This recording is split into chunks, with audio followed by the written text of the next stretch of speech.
Welcome to Herimet Classes.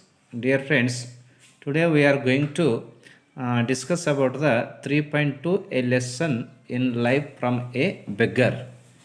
And here first I will read all the passages, and after my reading I will explain. Okay. First I will read. Meena is a good friend of mine. She is an LIC officer earning a good salary, but there was always something strange about her. She was forever unhappy. Whenever I met her, I would start to feel depressed. It was as though her gloom and uh, cynicism had a way of spreading to others. She never had anything positive to say on any subject or about any person. For instance, I might say to her, Meena, did you know Rakesh has come first in his school? Meena is immediate response would be to belittle the achievement. Naturally, his father is a school teacher. She would say, if I said Meena Sweta is a very beautiful girl, isn't she? Meena would be pessimistic when a bunny is young, he looks handsome. It is a yes that matters. Wait for some time, Sweta will be uglier than anyone you know.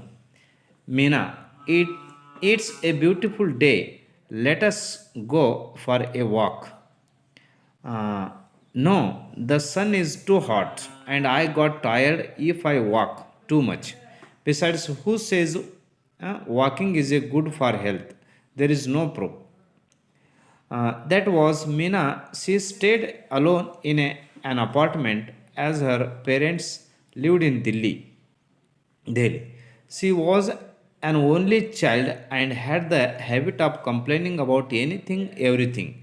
Naturally, she wasn't a very uh, pleasant company, and nobody wanted to visit her. Then one day, Meena was transferred to Bombay, and soon we all forgot about her. Uh, many years many years later, I found myself caught in the rain at Bombay's Flora Fountain. It was pouring and I didn't have an umbrella.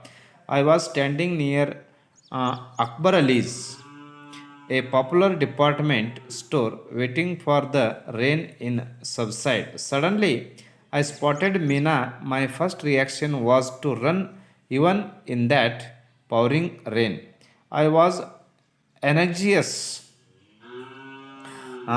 to avoid being seen by her, having to listen to her never ending complaints. However, I couldn't escape. She had already seen me and caught.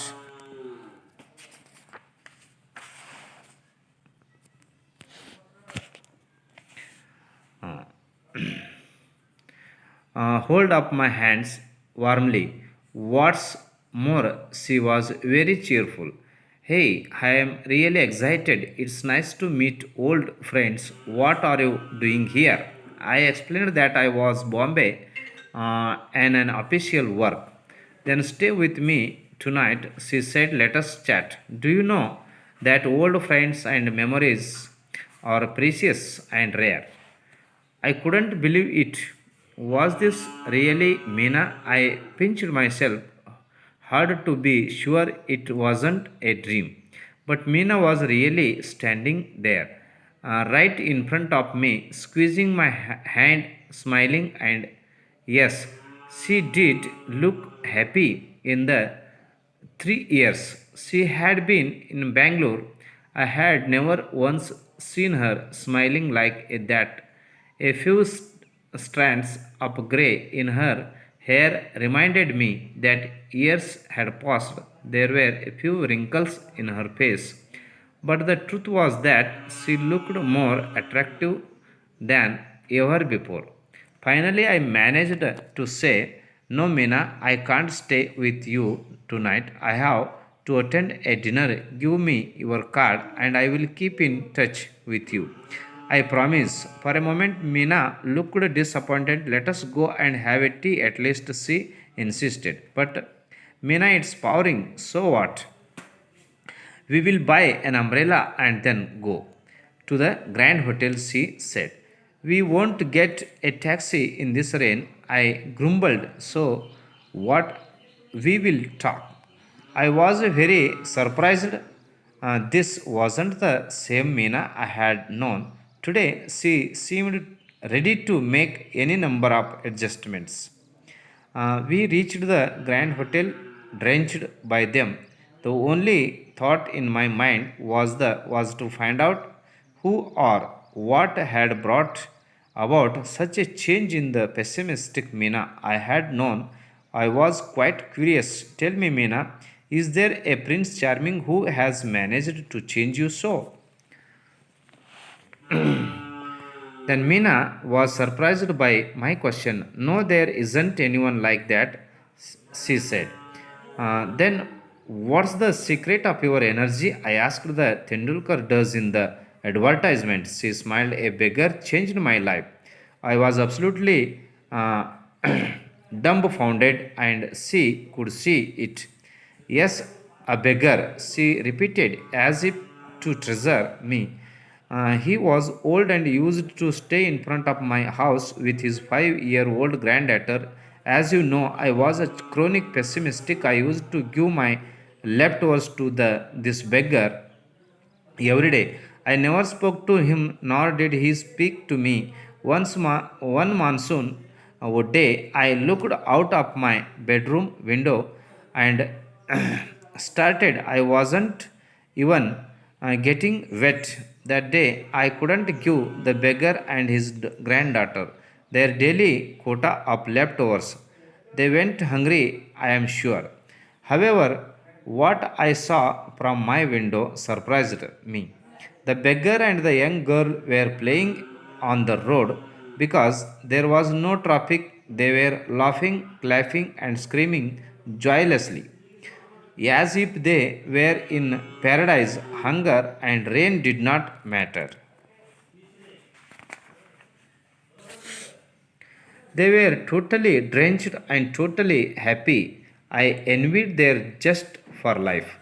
That scene forced me to look to my own life. I realized I had so many comforts, none of which they had, but they had the most important of all assets, one which I lacked.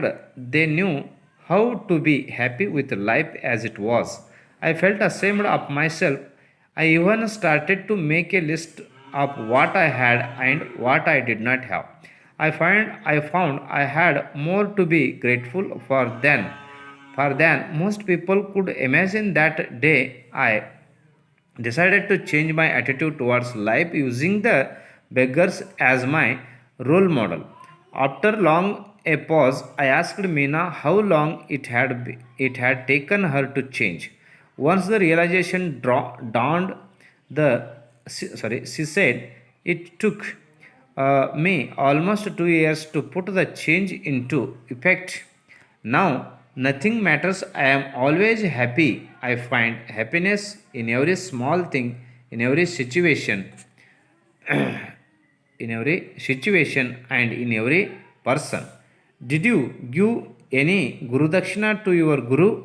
I asked her. No, unfortunately, by the time I understood things, he was dead, but I sponsored his granddaughter to a boarding school as a mark of respect to him. And this is written by Sudha Murthy. So, dear friends, I stop here, and in next video I will explain the meaning of the whole paragraphs and this lesson. Thank you very much.